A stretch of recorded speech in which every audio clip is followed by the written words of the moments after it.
کوشش ہوتی ہے کہ ملک پاکستان اللہ تعالیٰ کی جو نعمت ہمیں اللہ نے عطا کی ہے، اس کے حوالے سے ہم ایک ایسا کردار جو یونٹی کا ہے، جو اتحاد کا ہے، جو وحدت کا ہے، یہ اللہ نے ہمیں ایک نعمت عطا کی ہے، تو اس میں تمام لوگ محبت کے ساتھ، وحدت کے ساتھ، یونٹی کے ساتھ آگے بڑھیں۔ جس گھر میں ہم پیدا ہوئے اس گھر میں ہمیں الحمدللہ ایسی تعلیم دی گئی جس میں ہم نے لوگوں کو ملانا ہے، کیونکہ ہمارا جو دین ہے وہ بھی ہمیں اسی چیز کی تعلیم دیتا ہے۔ اللہ کی رسی کو مضبوطی سے تھام لو اور تفرقات میں مت پڑو۔ بحجۃ الوداع اس میں آپ نے پوری انسانیت کو ایک میسج دیا کہ دین مکمل ہو چکا ہے، اب اس کے بعد کوئی اور دین نہیں آئے گا۔ الیوم اکملت لکم دینکم۔ السلام علیکم ویورز، مشرق ڈیجیٹل کا پروگرام ہے مہمان خاص اور میں ہوں اشرف سہیل۔ میرے ساتھ موجود ہیں، کسی تعارف کے محتاج نہیں ہیں، بادشاہی مسجد کے خطیب ہیں اور ون مین آرمی ہیں۔ ایک ہی وقت میں بہت سارے پہلوؤں پہ، بہت ساری جہتوں پہ کام کر رہے ہیں، مولانا سید عبدالخبیر آزاد صاحب۔ میں ان کے بارے میں کبھی کبھی حیران ہوتا ہوں کہ مروجہ طور پر، روایتی طور پر بات یہ کہی جاتی ہے کہ جو بڑا درخت ہوتا ہے، برگد کا درخت جو ہوتا ہے، اس کے نیچے کوئی بڑا درخت اگ نہیں سکتا۔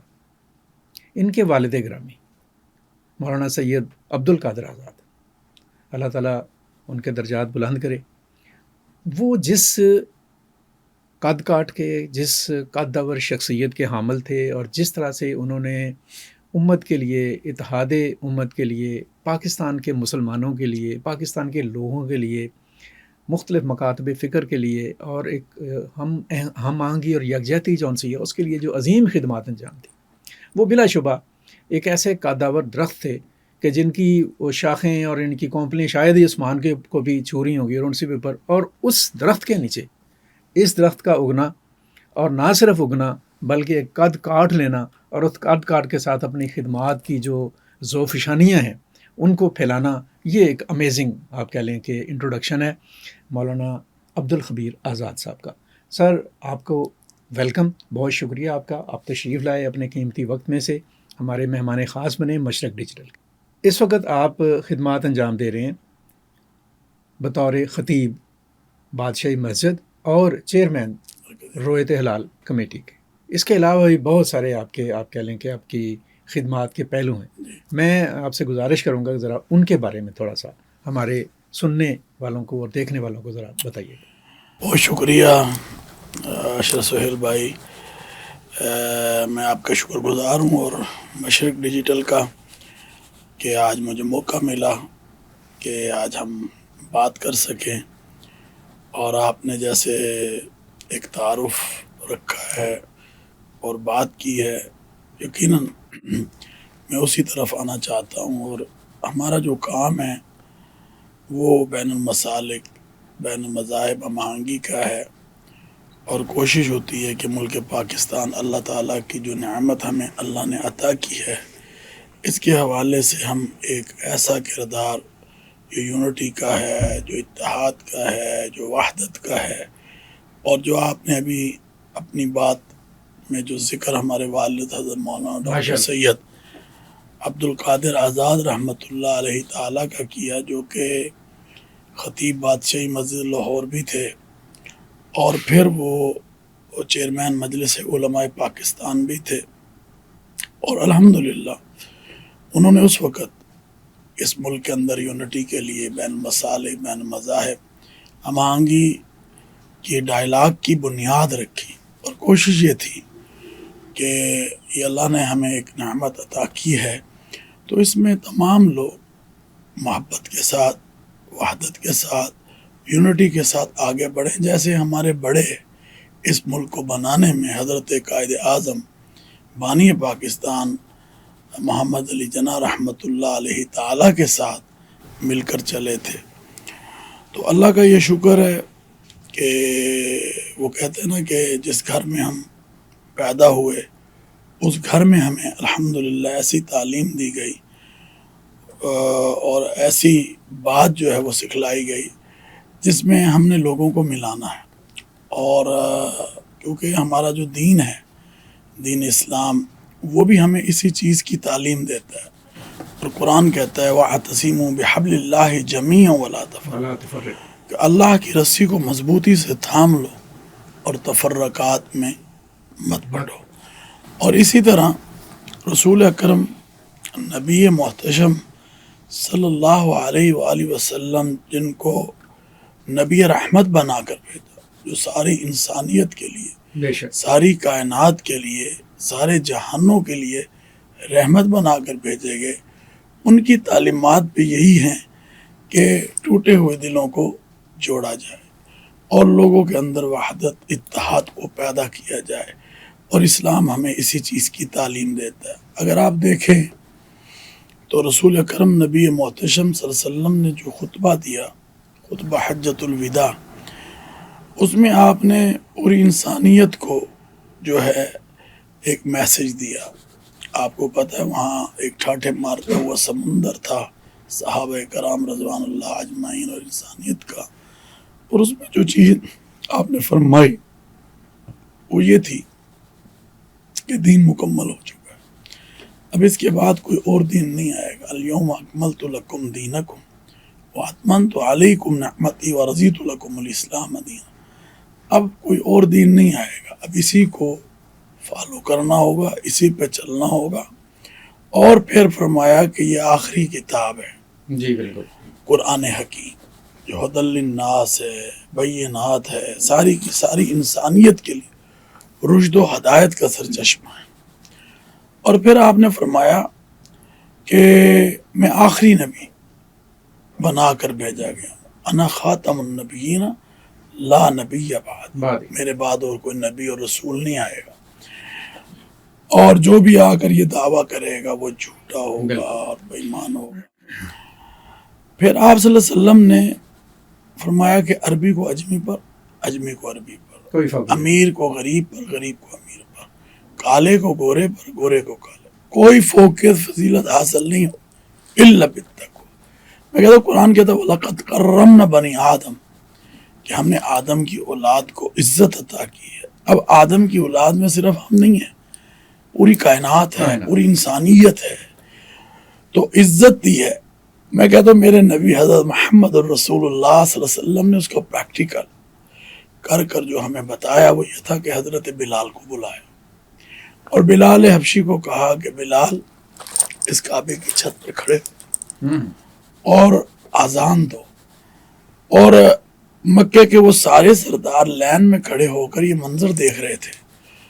اب وہ سوچ رہے تھے کہ یار یہ وہی بلال ہے جیسے تپتی ہوئی ریت پہ لٹایا جاتا تھا، غلام، یہ وہی بلال ہے، وہ غلام، یہ وہی بلال ہے جس پر منو پتھر رکھ کر ظلم سے.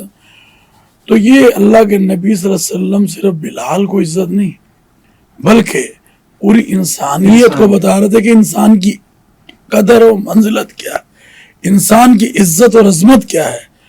اور پھر اللہ کے نبی صلی اللہ علیہ وسلم نے فرمایا اس کعبے کی چھت پہ تو کہا یا رسول اللہ میں، فرمایا ہاں میں محمد صلی اللہ علیہ وآلہ وسلم تمہیں کہہ رہا ہوں، کیونکہ اس کعبے کی حرمت سے مومن کی حرمت زیادہ ہے.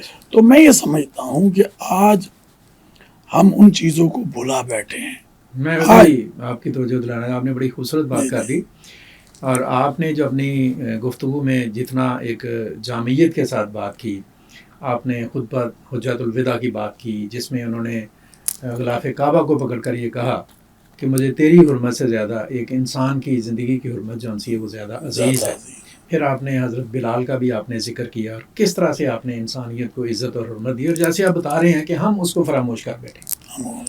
ہماری بدقسمتی یہ ہے کہ ہم باتیں تو بہت کرتے ہیں، نعرے ہی بہت لگاتے ہیں، اور دیکھا یہ گیا ہے کہ ذکر کی حد تک اور زور کی حد تک اور آپ کہہ لیں کہ زور و شور کی حد تک تو اسلام بہت زیادہ ہے. اور پاکستان کے بارے میں ہم دعویٰ بھی کرتے ہیں کہ اسلام کے نام پر حاصل کیا گیا. یہاں پہ کیا مسئلہ بنا کہ لوگ جو سے ہیں ان کے اعمال میں اور ان کی سوچوں میں فرق آیا؟ آپ کیا سمجھتے ہیں اس کی کیا وجہ ہے؟ دیکھیں بات یہ ہے کہ وہی بات آ جاتی ہے کہ جو ہمارا اصل کام تھا ہم اس کو بھول گئے.